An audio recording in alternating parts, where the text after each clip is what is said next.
Selamat bertemu kembali adik-adik di rumah. Pada video kali ini saya ingin membahas tentang materi konsep karangan, jenis-jenis karangan, dan langkah-langkah menyusun karangan yang baik.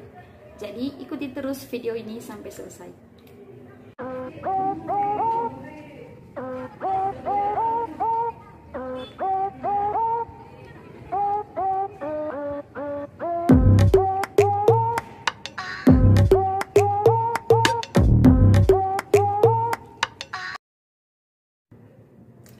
Oke adik-adik, kalau berbicara tentang karangan ini bukanlah hal yang baru kalian dengar ya. Jadi bahkan kita belajar tentang karangan ini itu sejak kita duduk di bangku SD ya. Masih ingat tidak kalau misalkan kamu diminta untuk menulis karangan, pasti saja karanganmu tentang pengalaman liburan ya. Judulnya liburan ke rumah nenek lah, liburan ke desa gitu, atau liburan ke pantai seperti itu ya. Jadi saya masih ingat betul dulu waktu SD kalau kita menulis karangan tuh diminta oleh guru, biasanya selalu muncul kata setelah itu ya. Pada suatu hari saya pergi ke rumah nenek. Pas sampai di rumah nenek, nenek menyambut saya dengan hati yang gembira. Setelah itu kami makan bersama. Setelah itu kami ke sawah. Setelah itu kami mandi di sungai. Setelah itu banyak sekali setelah itunya. Seperti itu. Jadi saya tidak mengharapkan karangan-karangannya seperti itu ya. Karena kalian sekarang sudah jadi mahasiswa. Itu pasti karangannya itu jauh lebih baik dan jauh lebih berkualitas.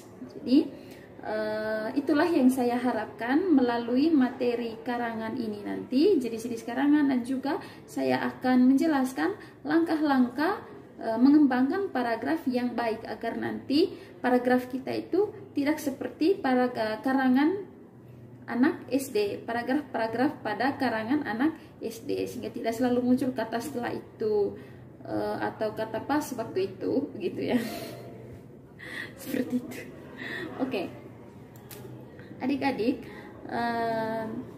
kita mulai dari konsep ya, konsep karangan. Jadi karangan merupakan suatu karya tulis hasil penuangan gagasan, ide atau pikiran seseorang. Ya jelas bahwa karangan itu adalah hasil dari ungkapan ide seseorang atau gagasan seseorang atau hasil pikiran seseorang dalam bentuk tulisan.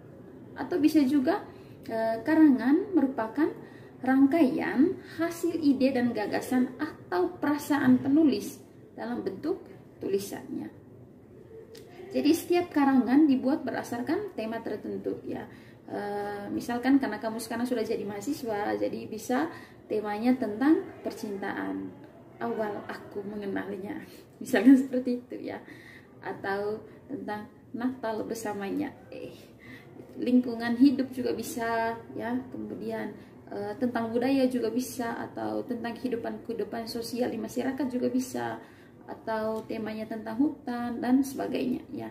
Jadi untuk menyusun sebuah karangan kita harus tahu apa temanya, kita mau menulis tentang apa begitu. Kemudian adik-adik, dalam satu karangan terdiri dari beberapa paragraf ya.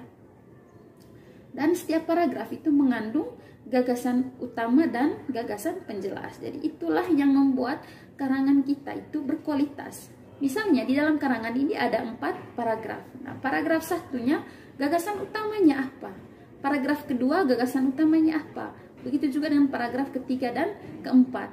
Jangan sampai apa yang sudah kita ceritakan di paragraf 1 kita ceritakan lagi di paragraf 3 atau 4. Seperti itu. Kemudian adik-adik,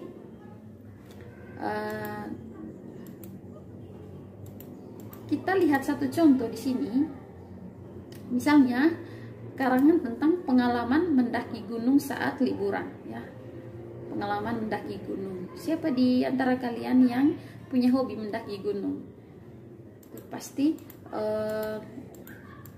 yang memiliki hobi mendaki gunung itu pasti dia akan tahu bagaimana kalau misalkan kita itu mempersiapkan diri untuk mendaki gunung ya. Oke adik-adik, kembali ke materi. Kita lihat di sini.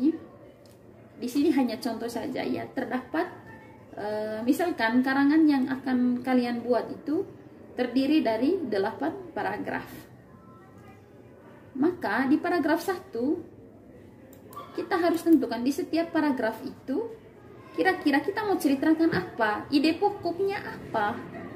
Begitu. Misalkan di paragraf 1 itu cerita tentang liburan yang baru tiba, tentang bagaimana kalian merasa gembira dan bahagia dengan liburan ya. Kemudian paragraf kedua kalian menceritakan tentang rencana mengisi waktu liburan. Kemudian pada paragraf ketiga kalian bercerita tentang persiapan mendaki gunung, karena sudah matang rencananya di paragraf kedua ya, bahwa kamu akan mendaki gunung. Maka di paragraf ketiga kamu bercerita tentang persiapan mendaki gunung. Lalu di paragraf keempat kamu bercerita tentang saat pendakian. Paragraf kelima bagaimana kamu saat tiba di puncak tempat tujuan pendakian. Kemudian paragraf ke-6 kegiatan dan keseruan selama di puncak. Lalu pada paragraf ke-7 kamu bercerita tentang saat persiapan pulang, dalam perjalanan sampai di rumah. Dan pada paragraf terakhir yang ke-8 kalian bisa secara tersurat itu menyampaikan pesan dan kesan kalian tentang liburan kalian mendaki ke gunung ya, kayak gitu. Nanti kita akan praktikkan bagaimana cara mengembangkan ide-ide pokok pada setiap paragraf agar nanti hasil karangannya itu bagus. Oke adik-adik, berikutnya kita bahas tentang ciri-ciri karangan. Ciri-ciri karangan itu yang pertama, karangan adik-adik disusun menggunakan bahasa Indonesia yang populer ya, agar mudah dipahami karena pembacanya itu adalah masyarakat luas ya. Kemudian paragraf dalam setiap karangan itu harus utuh dan memiliki kesatuan. Nah, artinya begini, di satu karangan kan terdiri dari beberapa paragraf. Nah, di setiap paragraf ini adik-adik harus ada ide pokoknya masing-masing, tetapi di setiap ide pokok ini harus saling berkaitan ya, sehingga nanti isi di setiap atau gagasan penjelas atau kalimat-kalimat penjelas dalam setiap ide pokok itu juga saling berkaitan sehingga karangan ini utuh begitu ya. Itu dia ciri-ciri karangan. Kemudian berikutnya jenis-jenis karangan. Ada beberapa jenis karangan di sini adik-adik. Kita lihat bersama.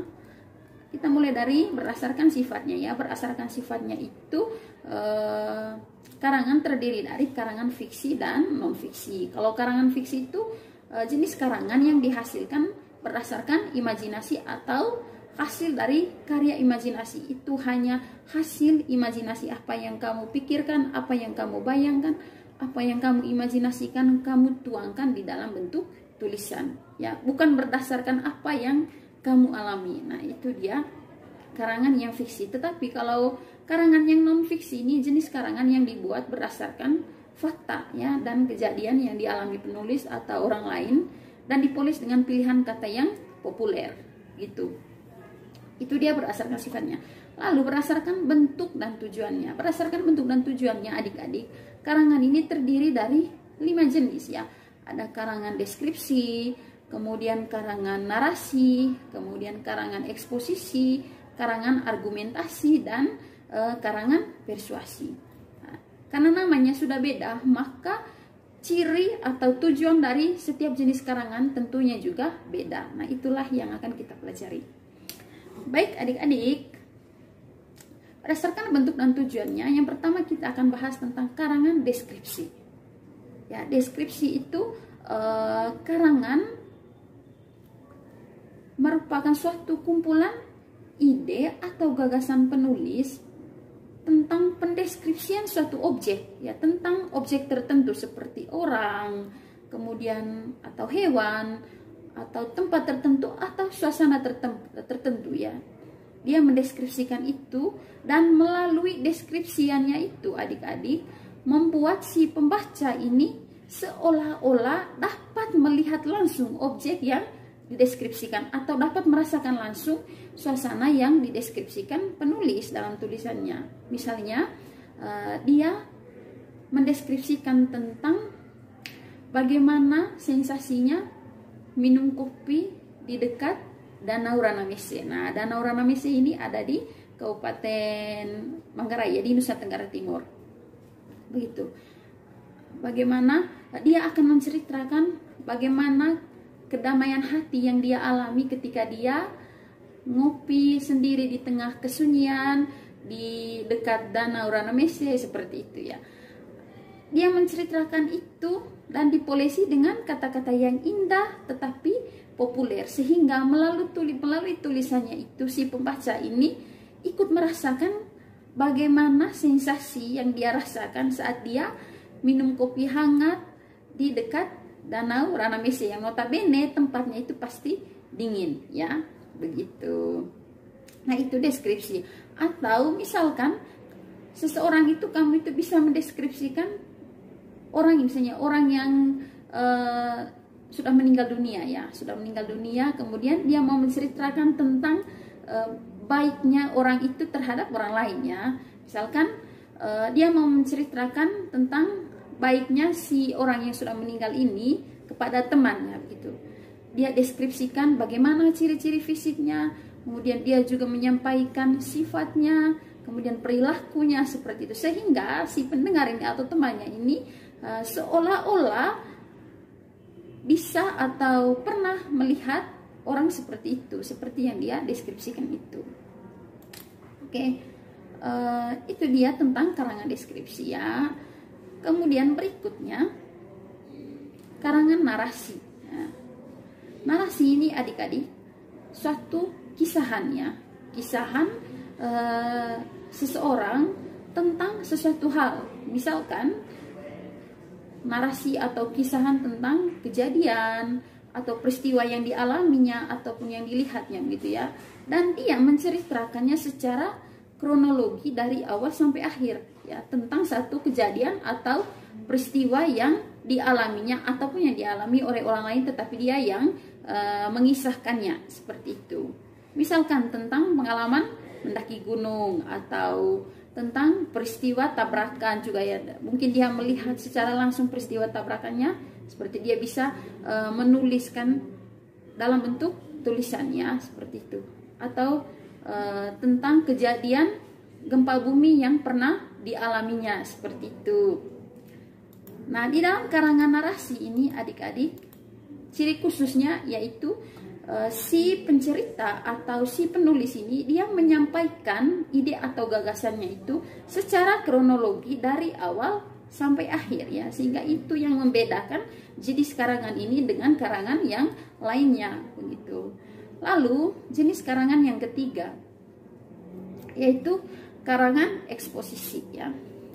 Karangan eksposisi ini adik-adik suatu hasil penuangan gagasan atau ide yang mengekspos atau menjelaskan tentang suatu hal, misalkan kejadian atau peristiwa tertentu secara rinci dan jelas. Nah, ada bedanya tadi dengan karangan narasi, ya.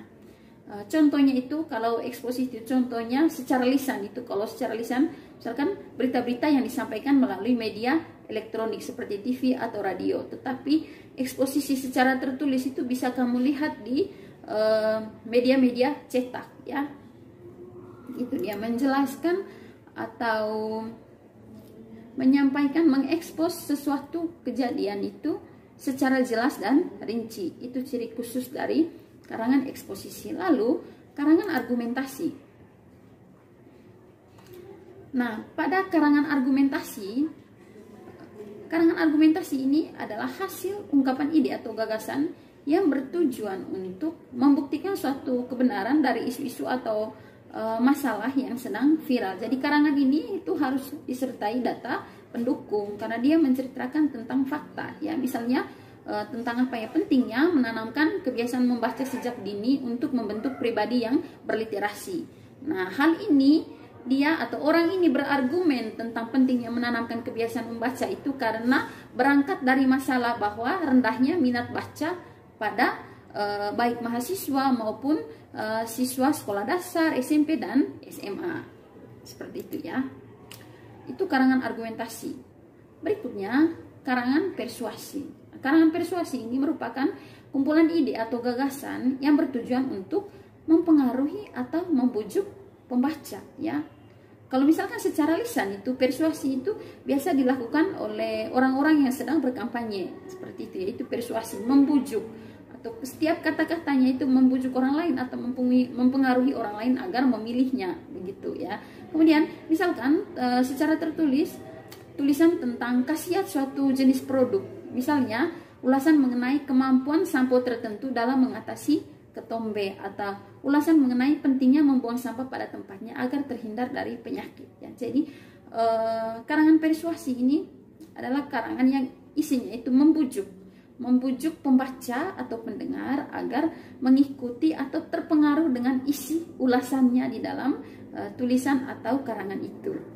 Gitu ya adik-adik. Oke, itu dia, saya sudah menjelaskan 5 jenis karangan, ya. Kemudian berikutnya adik-adik,